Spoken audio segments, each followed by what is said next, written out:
ओम श्री सिद्धभैरवाय नमः. कोकिळा, घुबड आणि कावळा हे 3 मित्र होते. आता हे सांगायची गोष्ट अशी आहे, याच्यातून काही बोध घ्यायचा आहे.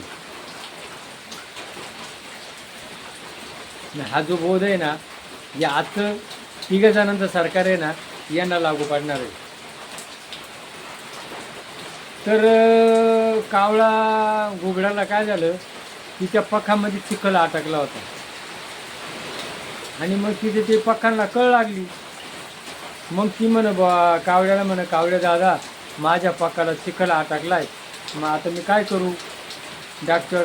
तर त्यांनी सांगितलं, तू कोकिळा डॉक्टर आहे ना, त्या कोकिळा डॉक्टरकडे तू जाय, पण त्याची जी फी आहे ना, ती फी तुला द्यावा लागेल, काय हरकत नाही म्हणे. आणि मग ती कोकिळा घुबडना कोकिळा गेली. आता त्या कोकिळा डॉक्टरना काय सांगितलं, तू असं कर, पाण्यामध्ये जाऊन बस 15-20 मिनटं, तुला आराम मिळेल. आणि ज्या वेळेला ती पाण्यात बसली, तो चिखल आहे ना, त्याची गोळी आहे ना, ती विघडली आणि घुबड मोकळं झालं.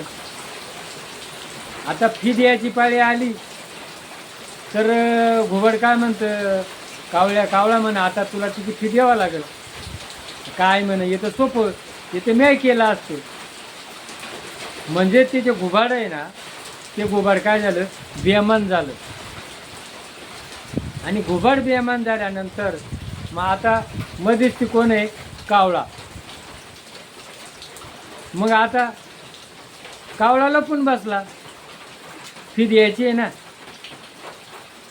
आणि मग घुबडाला कावळ्याची भीती तयार झाली, फी देत नाही ना. बघा, आज आहे ना, कावळ्याला शिक्षा कोण आहे, ती कोकिळा काय करते, त्या कावळ्याच्या घरट्यामध्ये तो कोकिळ पक्षी असतो, तो तिथं जातो, कावळ्याचे अंडे असतात, आणि मग त्या कोकिळ पक्षाला उचकायला कावळा जातो. तो हा उचकायला गेल्यानंतर तेवढ्या वेळात ती जी मादी आहे ना, त्या कावळ्याच्या घरट्यामध्ये अंडं घालते, आणि मग त्या कोकिळ्याचे पिल्लं कावळ्याला मोठे करावं लागतात. ही शिक्षा कोणाला, मध्यस्थी कोण आहे, कावळा. आणि घुबड आहे. आता घुबडाला लबाड बोलल्यामुळं कावळ्याची भीती आहे. मग घुबड कावळ्याच्या भीतीमुळं दिवसा काय बाहेर निघत नाही, कारण जर बाहेर निघला तर त्याला कावळे टोचल्याशिवाय काय राहणार नाही. मग ते आपलं दिवसभर लपून बसतो. बघा, आजही चालू आहे, कावळ्याच्या घरट्यात कोकिळा अंडी घालती, पिल्लं काढतात.